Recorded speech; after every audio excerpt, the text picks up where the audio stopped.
Now, there still might be 2 games left to play in Double Game Week 24, but I've asked my FPL experts for their top transfer recommendations to give you the best advice going into Double Game Week 25.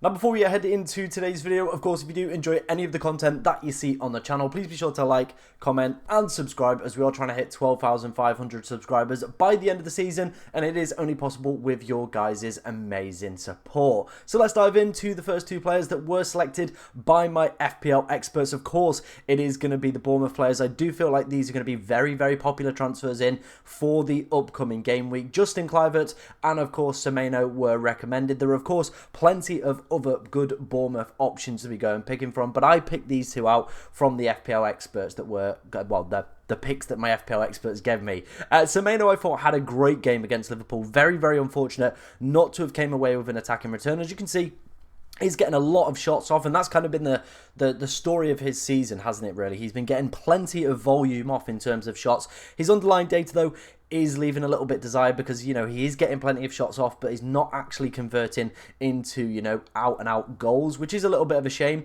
And I do feel like if I had to pick right now between the 2, I probably would be leaning more towards Justin Kluivert, purely for that penalty appeal. And I do feel like he is a player that can go and get a big double-digit haul. However, Semenyo, for me personally, just feels like a guy who's getting in the right positions, getting the shots, but just hasn't got that clinical nature within his game where it's not been quite developed yet, where he is, of course, going to go and pick up those absolutely mega hauls that, of course, are going to be why we want to pick up these Bournemouth players as well. In terms of the fixtures, of course, no double game week for Bournemouth, so that is a little bit of a shame. However, Southampton away, Wolves at home, and Brighton away is a great set of fixtures to, of course, be looking at over the next 3 weeks, and I definitely feel maybe if you've got somebody like an Ahmed, an Enzo, definitely going to be worth upgrading to one of these 2 in my personal opinion. Of course, maybe looking at double game week players. However, with that Southampton fixture in game week 25, I feel like either of these 2 as well could be really, really good picks. Of course, if I had to pick one out of the 2, I probably would pick Kluivert. Both minutes are pretty secured for both players. It's just the fact that Kluivert has the penalties, and you know how much a big asset that is and how much I love having penalty takers within my side. Let's move on then to the next set of players that were selected by my FPL experts. It is going to be Ollie Watkins and it is going to be Morgan Rogers. Now, I do want to just start off by saying, of course, Ollie Watkins did go off at halftime in the game against Wolves yesterday with a potential injury. However, there is 15 days till, of course, the next Villa game, so he's got plenty of time to, of course, recover. We're also going to see, you know, FA Cup next weekend as well, so if he features in that, we do know he's going to be available, and that is probably one of the big pieces of advice I'm going to give you as well this week, is just hold those transfers for as long as possible. I know you might have to suck up a few price rises, but the information and the amount of time and the amount of fixtures that are coming up with League Cup and FA Cup next weekend, we've just got to suck it up a little bit, maybe a few bits of value with our team.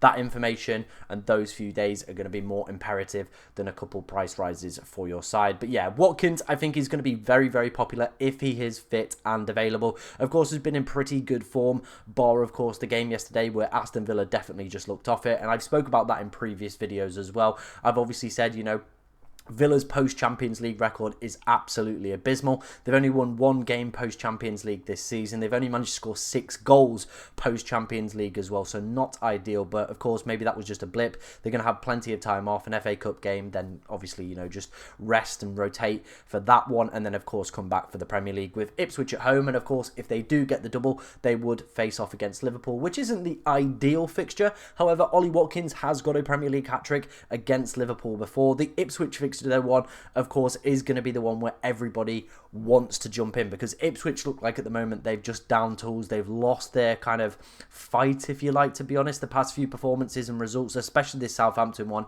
is going to be a mega blow in terms of their Premier League survival. And I feel like a forward that is so good in terms of, you know, his underlying numbers this season, like Ollie Watkins, could be a really, really good player. And of course, with Alexander Isak having Manchester City as well, I do feel like if they get that double and and Watkins is available, that is going to be a very, very popular switch for most FPL managers. Morgan Rogers, I think, could be a great cheap player. Like I said, if you've got Ahmed, he could be the perfect replacement again if that double game week comes in. Even if not the double game week, you're still getting the Ipswich fixture this week. I probably would prefer to go for Kluivert over Rogers if the double game week isn't confirmed for Aston Villa, purely because, as you can see, the numbers for Rogers have actually been pretty woeful over the past few weeks. Not really too much in terms of his good, underlying data. Compare that to Kluivert, that's on penalties. Of course, he's playing for a Bournemouth side that are full of confidence, really looking good and attacking at the moment as well. So if there's no double game week for Aston Villa, I would actually prefer going for Kluivert or Semenyo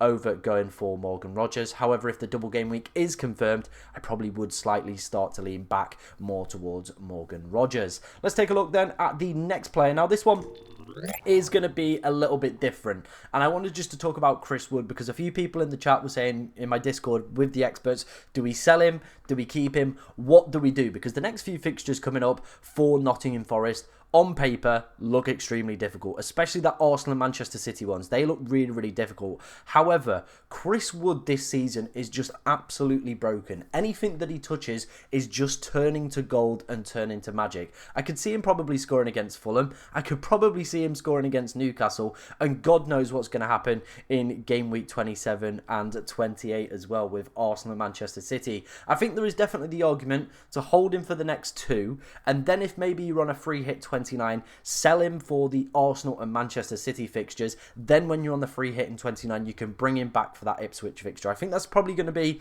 the play for quite a few FPL managers over the next few weeks, but definitely for me, not a player I would be looking to get rid of in the next few weeks. I probably would be looking to hold him over this period because, yeah, everything that he touches is just turning to gold. I think people were burnt by him this week. I've seen a lot of people have obviously gone for Cody Gakpo. There's still another game that Cody could, of course, claw that back, but a Premier League hat-trick for Chris Wood, my oh my, it's going to be extremely difficult for those owners to go and do that. I definitely think if I've got him, I'm keeping him for the next two. Then, like I said, if I'm on a free hit in 29, probably would look to sell for Manchester City and Arsenal. But for right now, my recommendation would be not to buy Chris Wood, but if you've got him, just keep him for the next few weeks. That's going to be my advice, and that was kind of the vibe that I was getting from my FPL experts as well in terms of their teams. Let's move on then, continuing with the forward theme. It is going to be Raul Jimenez. Again, this one is all dependent on whether or not Fulham do, of course, go and get a double game week. That, of course, would require that Spurs do continue to kind of maintain their lead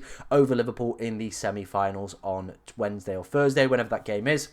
So they would have a double of Nottingham Forest and Tottenham at home. As you can see over the past 5 game weeks, he's been doing all right. 3 goals, plenty of shots, plenty of those coming in the box, and decent underlying data as well. The following fixtures as well, post the potential double game week for Fulham in 25 as well, are pretty decent. So I don't mind this one as a pick from my FPL experts. I feel if you've obviously gone for and die this week, it makes sense to, of course, maybe take a little bit of a gamble on Raul. Of course, maybe if you've got like a João Pedro as well, I do feel like if they get that double game week confirmed, he could be that nice cheap forward that you go for the next few weeks. You get the double, you get Palace, you get Wolves, you get the Brighton game.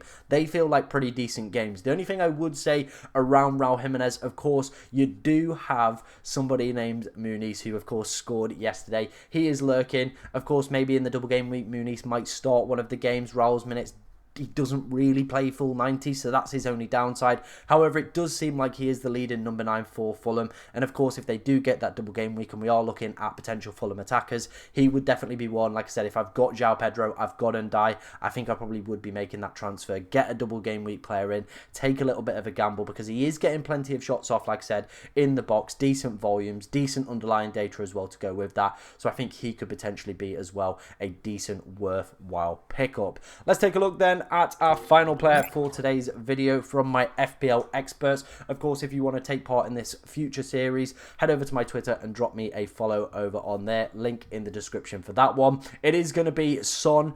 Now, he, of course, got himself 2 assists against Brentford today. A pretty decent performance overall from him. Spurs looked a lot more resilient. I think maybe Brentford were a tiny bit off it, though. And I've seen a lot of Brentford games this season, so I do feel like I'm fairly in a decent place to comment on Brentford performances. They looked off it, and Buemo and Vissa weren't quite at the races. I know they've got decent fixtures coming up. They weren't quite there today, but Spurs managed to get the win, and Son, again, ahead of a potential double game week, could be an option for a lot of people. The tricky point is for him is going to be that price point of 9.8 million. Now, the fixtures they would have would be Manchester United and it would be Fulham. I don't fear Manchester United, and I could definitely see, you know, Spurs at least scoring against Fulham. I don't think that's a bad double for Spurs, and I think Son has that capability in his locker to, of course, go and open up teams and be one of the big players that can go and get those double-digit holes. Of course, if Liverpool weren't to progress, this would mean that, you know, Spurs would have had the double. A lot more people potentially would be looking for a decent captain option in that double game week. I think we could have it right here, and a lot of my experts are in agreement. Of course, this is all dependent on the Carabao Cup fixtures. The good thing about going with Son as well is I don't mind the fixtures following it as well. You'd get Ipswich in 26, so you wouldn't immediately have to look to get him back out. He's also got a pretty decent record against Manchester City as well. So again, not the worst set of free fixtures in the world. If they get that double game week, I think Son could be definitely on a lot of people's radars as a potential option. Of course, though, the big problem with him is going to be finding that 9.8 million. But like I said, if Liverpool don't have that double game week, I potentially could see myself maybe getting rid of a Trent Alexander-Arnold, dropping him down to a cheaper double game week defender, trying to upgrade maybe Ahmed in my team to go and get Son in. Like I said, he could be a really, really differential captain heading into that double game week, of course, if Liverpool weren't to double with Manchester United and Fulham. United at the back at the moment look woeful, still one of the worst sides for XG conceded. Fulham are a lot better of a side, but it wouldn't surprise me to see Spurs at least scoring that one. So I think Son as a potential option is one to monitor, of course, if Spurs do go and get that double game week. Let me know what you think of my FPL Experts pick down in the comment section below. Of course, if you've got any questions about your own team as well, get them in, as we'll try to answer as many as we possibly can. But thank you very much for watching today, ladies and gentlemen, and good luck in double game week 25.